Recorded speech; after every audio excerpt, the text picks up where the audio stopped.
It happened to me about 4 years ago. I have been keeping this story as a secret until today. 4 years ago I used to live in Seattle. After my ex and I broke up, I was forced to move to Renton.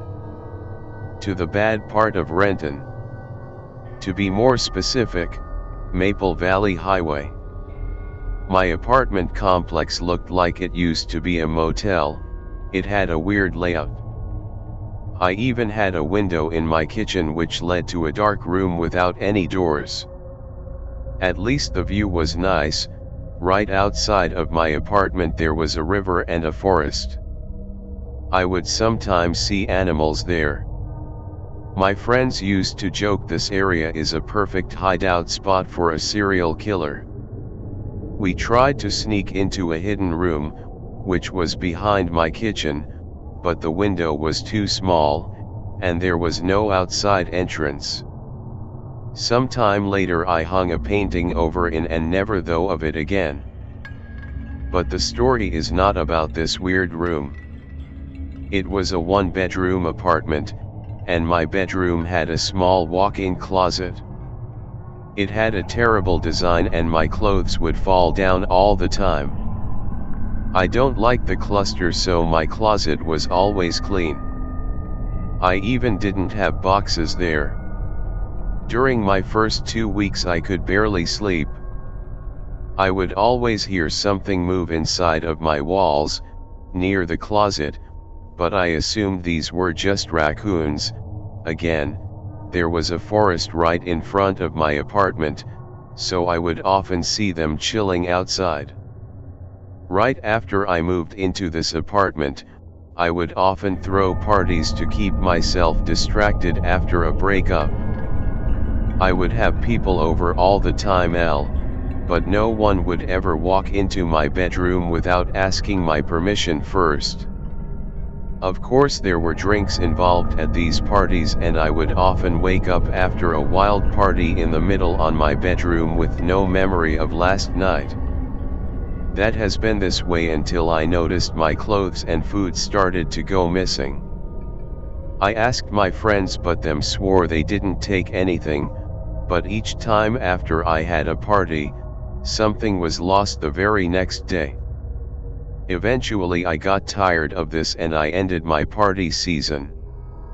I started living my regular life, waking up, going to work, having a quick lunch with a friend, going to my second job, buying groceries on my way back home, sleeping. As you can tell, I had a very busy schedule and I would fall asleep as soon as my head touches the pillow, but never have I ever had a restful sleep in that apartment. I kept hearing some movements inside of my walls.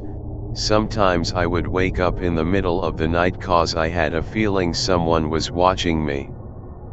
This is when I have developed a habit of falling asleep with my light on. I should probably mention I would discover the light were off the next morning, but since I'm a huge skeptic, I would tell myself I was the one who turned them off in the middle of the night. Sometimes I would have people over at my place, and they would refuse to stay over again. And every time I asked them why, I would get one response: your apartment creeps me out. There is something unsettling about it. So about 6 or 7 months into me living in that hell place, I started discovering my bed was undone when I was back home from work, but this is literally impossible. I always get it done, no matter what. And my food was going missing again.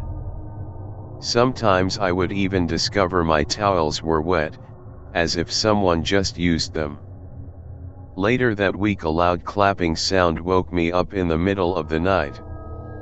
I got out of my bed and heard the sound of something really heavy falling down. My hands were shaking. I turned the lights on, and then nothing.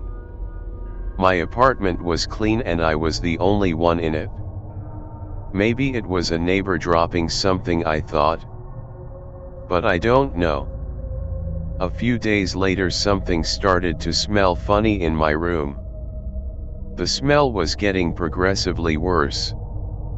Have you even left a raw steak outside when it's plus 90 degrees F outside by a dumpster? Well, it smelled even worse than that. It was going to the point I couldn't even stay inside of the apartment. My neighbors were complaining about the odor as well. This is when I called the maintenance staff to inspect my apartment and crawl space. A maintenance guy checked every corner of my apartment before he opened my closet up. The smell was unbearable there. He knocked on a wall to discover an empty spot behind it. It took him few minutes to remove the wall. It took me a second to freeze in fear and start screaming. What I saw still chases me in my nightmares. There was a decomposing man. He was holding my dress, which was lost a few months ago. Of course the police was called. So it turned out it was a homeless man. He had been living in the crawl space of my apartment for almost a year. He would eat my food, sleep in my bed and take a shower while I was at work. He was the one stealing my clothes and I don't want to think what he would do to it. He would watch me sleep and take a shower. Police discovered small peeking holes in my bathroom. He had a stroke and fell down. This is why I woke up in the middle of the night that one time. I would feel his presence but I was too skeptical and tired back then to do anything about it. Of course I moved out shortly after the investigation was done. To this day I cannot fall asleep unless I check my closet. To this day I wake up screaming. I don't know what's worse, that I had a homeless man living inside of my closet or that I had his corpse for over a week before it was discovered. Is there someone living behind your walls?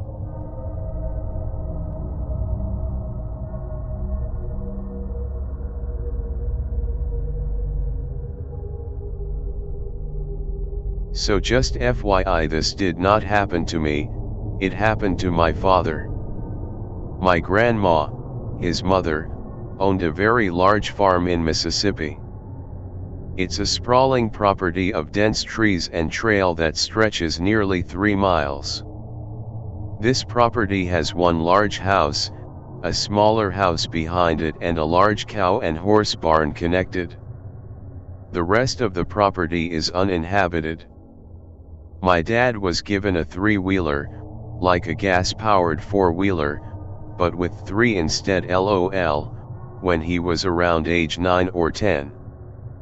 He and his brothers would take the bike into the woods and just cruise the property. Flash forward to what he explained was around February of 1978-ish if I remember correctly. He explained he was riding his bike through a section of pine trees which were planted in rows and almost looked like individual trails due to being so perfectly planted. As he rode, he approached the end of the pines, which turned into a trail with very tall grass on either side, which he referred to as the turnaround spot. He said this is the spot all the boys used as their stopping point in the pines to turn around and head back towards the house.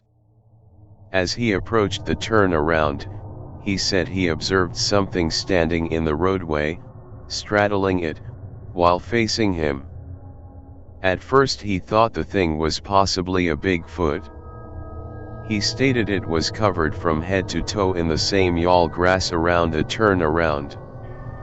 He said the thing, then took off a hood, revealing a man's face.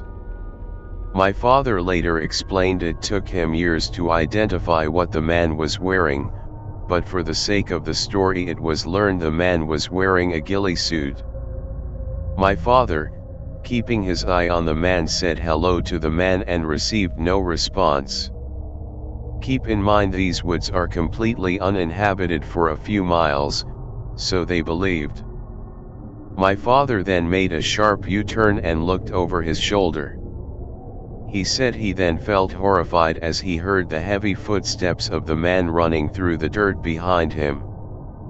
My father said he gave the three-wheeler throttle all it had and took off, glancing over his shoulder for a brief second, just long enough to see the man with both arms reached out attempting to grab him. My father raced home and explained the situation to his father. He and his father returned to the area and observed the man's boot prints in the mud, but were never able to locate anyone. My family never had another run-in with anyone out there. But my father would always tell me when we visited the farm, "Don't go into the pines."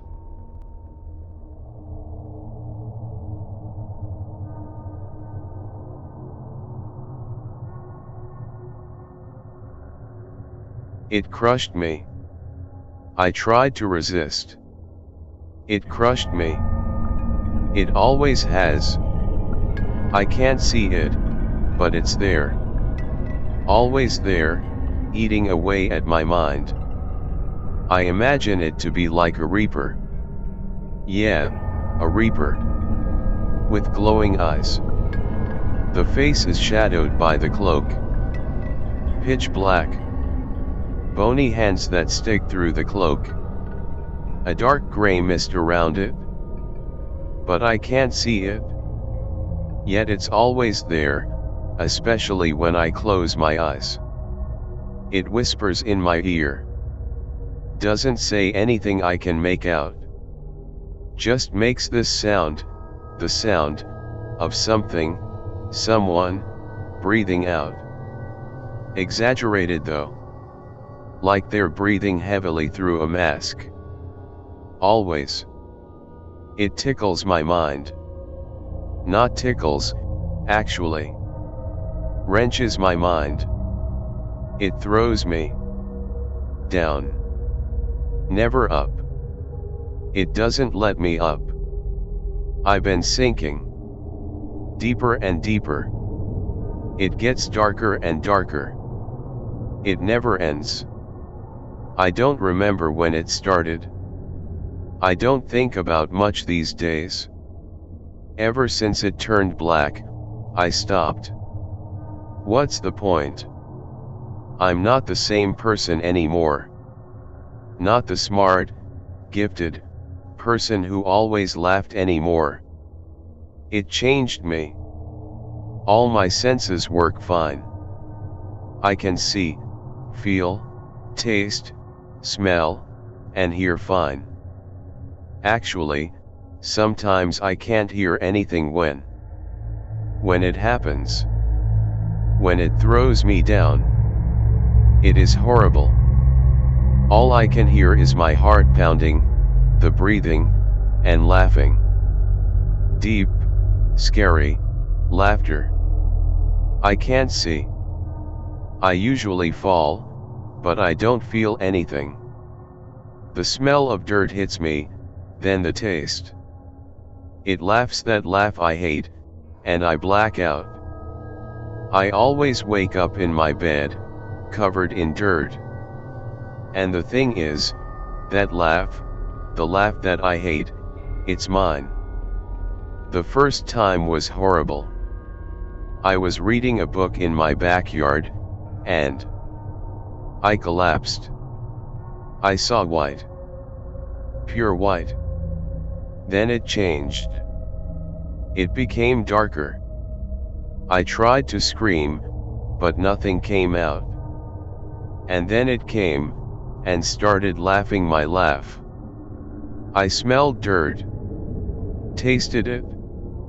And then nothing. I woke up in my bed screaming and covered with dirt.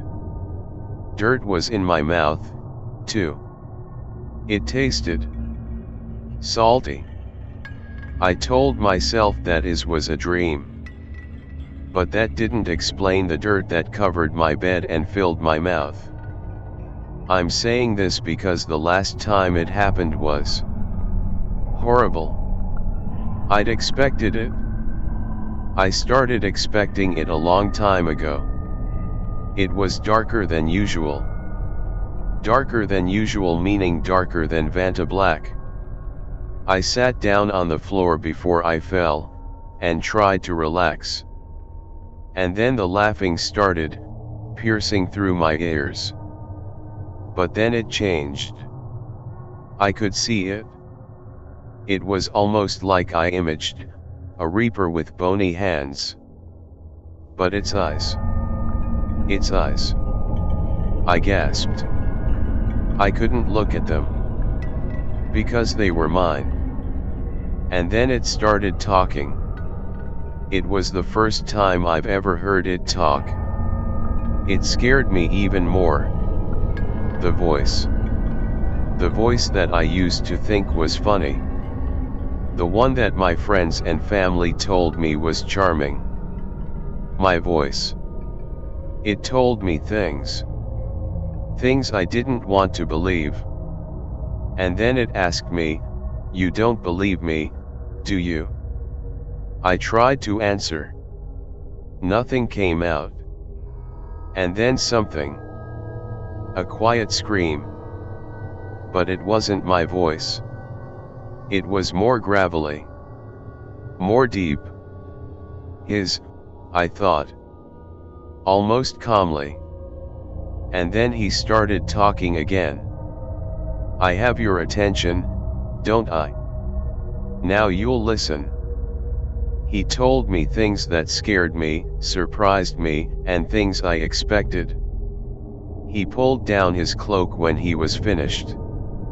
I screamed, loud and deep. Underneath his cloak was me. Meaning. I looked down. And saw black. I hid all of this. For a month. It didn't come to me for a month. A record. But I didn't enjoy it. Because I'm still hiding something. And I'll tell you it. Now. I can't hide it. You can't prevent it. I wasn't ready. Maybe now you'll be. It's turned into me. Too late for me now. I'm coming. I'm sorry. I didn't mean to. Forgive me. I lost. That's why I might come to you anytime. Don't be afraid. Don't fear. Just defeat me. Then we'll both be free. Because it's contagious. Because Spam havens in Crastinum.